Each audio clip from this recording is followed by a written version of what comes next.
भाग 10. दिवस उलटत होते. बंगळूरच्या निरोपाची सारे वाट पाहत होते. बंगळूरची थैली पुण्यात आली. दादोजींनी मस्तकी लावून थैली उघडली. मजकुरावरून नजर फिरत असता होणारा आनंद त्यांच्या चेहऱ्यावर दिसत होता. मासाहेबांनी अधीरतेने विचारले, काय आज्ञा आहे? महाराज साहेबांना हा संबंध मान्य आहे. एवढंच नव्हे तर लग्नप्रसंगी मोकळेपणानं खर्च करण्याची आज्ञा झाली आहे.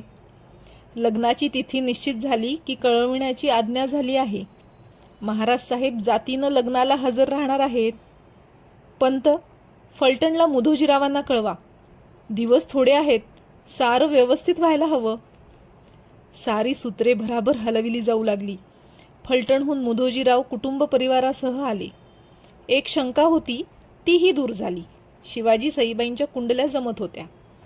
एक दिवस टिळा लावण्याचा समारंभ उरकून घेतला गेला. मुहूर्त काढायला शास्त्री बसले. सर्वानुमते शके 1562 विक्रम नाम संवत्सर वैशाख शुद्ध द्वितीया 5 हा मुहूर्त धरण्यात आला. शहाजीराजांना मुहूर्त कळविला गेला. पंतांना आता क्षणाचीही उसंत नव्हती. कलाबूत चितारणारे कलावंत कोकणातून खास बोलवून आणले होते. अंबारखाना, वस्त्रघर नानाविध धान्यांनी आणि वस्त्रांनी भरले जात होते. फडातले कारकून येणाऱ्या प्रत्येक मालाची नोंद करीत होते. पंतांनी चालवलेली तयारी पाहून जिजाबाई पंतांना म्हणाल्या, पंत, केवढा पसारा मांडणार आहात? हे लग्न बेतानं केलं तरी चालेल. पंतांनी मासाहेबांच्याकडे पाहिले. ते म्हणाले, मासाहेब, या लग्नात खर्चाचा विचार करून चालणार नाही. नवी जहागीर वस्ते आहे. नुसती मदत देऊन माणसं आपली होत नाहीत, ती आपलीशी करावी लागतात. असा मोका सोडून कसा चालेल? या निमित्ताने सारे एकत्र येतील. त्यांच्या मनातला जिव्हाळा वाढेल. जहागिरीचा पाया मजबूत बनेल. जिजाऊंना ते पटले. त्यांनी नंतर काही आढेवेढे घेतले नाहीत.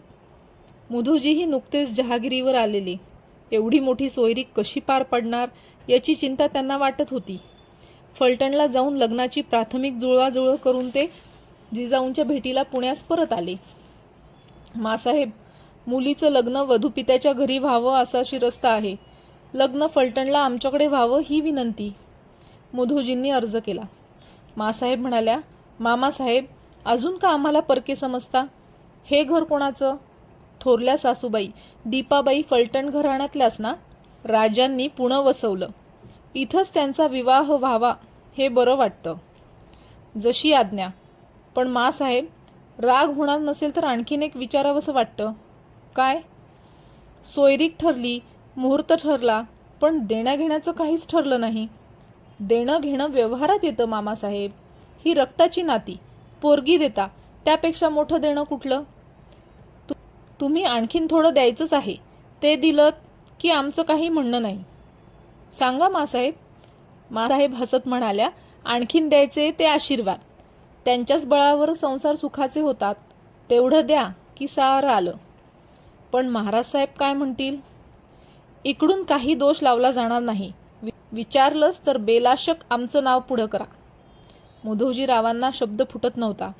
गहीवरून ते म्हणाले, मासाहेब, पोरीला पदरी घेतलत आणि आता 7 जन्माचं कल्याण केलं. लग्नात आम्ही काहीतरी केल्यासारखं वाटावं म्हणून काहीतरी काम सांगा. सांगू ना, जरूर सांगू. मामासाहेब, वराड घेऊन येताना मोजकी माणसं आणू नका. तुमची सारी मंडळी रयतेसहित साऱ्यांना निमंत्रण द्या. फलटण इथं उतरल्याचा आनंद आम्हाला होऊ द्या. जिजाबाईंनी सांगितले त्यात काही खोटे नव्हते. लग्नाची तयारी तेवढ्याच मोठ्या प्रमाणावर होत होती. महाल सुबक रंगांनी रंगविले जात होते. स्वयंपाकघर मांडवात हलवले गेले होते. नाना तऱ्हेचे फराळाचे सामान तयार होत होते. राहुट्या उभारल्या जात होत्या. जानवसघर म्हणून पाटलांनी आपला वाडा आनंदाने दिला होता. मांडवासाठी वासे, वेळकाठ्या यांचे ढीग रचले जात होते. मांडवाचे कापड, कनाती, पडदे, आडपडदे याचबरोबर हंड्या झुमऱ्यांनी काचघर भरले होते. सोनार शाळेत कुशल कारागीर दादोजींच्या देखरेखीखाली सुबक दागिने घडवीत होते. हिरे, मोती, माणके, रत्ने यांची खैरात चालली होती. असलेला वेळ अपुरा वाटत होता. जिजाऊंना मदत करण्यासाठी उमाबाई, लक्ष्मीबाई येऊन दाखल झाल्या. घराला एकदम वेगळेपण आले. जिजाऊंचा भार एकदम कमी झाला. अचानक शहाजीराजे लग्नाला येऊ शकत नसल्याची थैली विजापूरहून आली. शहाजीराजे मोहिमेत गुंतले होते. लग्न पार पाडण्याची आज्ञा दादोजींना झाली होती. साऱ्यांना शहाजीराजे येत नसल्याबद्दल वाईट वाटले. जिजाऊंचा विरस झाला. उमाबाई म्हणाल्या, मला वाटलंच होतं, त्याचं नेहमीच लहान होता म्हणून तरी लग्नाला सापडला. तो नाही आला तर काय झालं, पुढं येईल. शहाजीराजे येणार नाहीत म्हणजे संभाजी पण येणार नाही. संभाजीला पाहून फार दिवस झाले होते. 11 वर्षे लोटली होती. जिजाऊंनी संभाजीसाठी कपडे काढले होते, दागिने केले होते. सारे तसेच राहून गेले. मनातले हे शल्य तसेच दाबून ठेवून जिजाबाई परत लग्नघाईत मिसळल्या. 5ही देवांना कौल लावून मुहूर्तमेढ रोवली गेली. साऱ्या ठिकाणचे मांडव सजू लागले. खांब उभे राहिले, काठ्या आच्छादल्या गेल्या, छत चढले, पडदे आडपडदे वाऱ्यावर झुलू लागले. मुधोजीरावांचे वऱ्हाड वाजत गाजत पुण्यात प्रवेश करते झाले. खेडबाऱ्यातून बैलगाड्यांची रीघ पुण्याच्या वाटेला लागली. सारे घरचे होते, मागे कोण राहणार. बैलगाड्यांनी घोड्यांच्या टापांनी पुणे गजबजून गेले. निवाराच्या जागा संपल्या आणि माणसांनी गाडी तळातच गाडीचा आसरा केला. हररोज 1000 पानं उठत होते.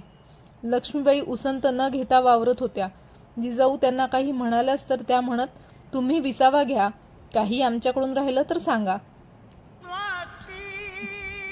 मुहूर्ताचा दिवस आला. लाल महालाचे आवार माणसांनी फुलून गेले. मंगलाष्टकांचे आवाज उठले आणि गोरोज मुहूर्तावर आशीर्वादांसाठी हजारो हातांनी वधूवरांच्यावर अक्षता फेकली. वाद्यांचा गजर झाला. मांडवातून शिवाजी वाड्यात आला. जरीटोप शिरी होता, कपाळी गंध होते, अंगात जरी बुट्टीचा अंगरखा होता, कमरेला तलवार लटकत होती. पाठीमागे सईबाई चालत होती. दोघेही नानाविध अलंकारांनी अलंकृत होते. दोघांच्या शालींना मारलेली गाठ दोघांच्या मध्ये हिंदोळे घेत होती. शिवाजी आत आला. दोघेही उमाबाईंच्या पाया पडली. उमाबाईंनी दोघांवरून ओवाळून कानशिलांवर बोटे मोडली. मोहरांचा सत्कार केला. जिजाऊंचा आशीर्वाद घेऊन दोघे सदर सोप्यात आली. राजांनी दादोजींच्या पायावर डोके टेकले. दादोजी गहिवरले होते. सारे अंग कापत होते. काही न बोलता त्यांनी शिवबांना कवटाळले. वरातीची तयारी झाली. दागिन्यांनी सजविलेला देखणा घोडा समोर आला. सईबाई म्हणाली, मी घोड्यावर बसणार. तुमच्याकरिताच आणलाय हा घोडा. आहा, मला दुसरा घोडा पाहिजे. मला घोड्यावर बसता येतं की. सारे थक्क झाले. कुणालाच हसू आवरेना. जिजाबाई म्हणाल्या, ही काय रपेट आहे, वरात आहे ही. हवं तर नंतर दुसरा घोडा देईन तुला. वरात चालू लागली. शेकडो पलोत्यांच्या उजेडात वरात जात होती. पुढे दादोजी, मुधोजी, हनुमंते, शास्त्री, कोरडे ही मंडळी चालत होती. त्यांच्या पुढे दांडपट्टा, लेझीम, तलवार खेळली जात होती. पुढे वाजंत्र्यांचे ताफे लागले होते. मुंगीच्या पावलांनी वरात पुढे सरकत होती. होणाऱ्या बारांनी सई दचकून जात होती. पेंगत होती. झोप येऊ नये म्हणून शिवबांच्या डोळ्यांना पाणी लावले जात होते. जोगेश्वरीहून वरात माघारी वाड्यात यायला पहाट झाली. सईबाईला पुरे जागे करण्यात आले. वाड्याच्या दाराशी उंबरठ्यावर ठेवलेले माप सांडण्यात आले. वाड्याच्या दाराशी उंबरठ्यावर ठेवलेले माप सांडून भोसल्यांच्या घरात गृहलक्ष्मीने प्रवेश केला. दाराच्या आत धान्य विखुरले गेले.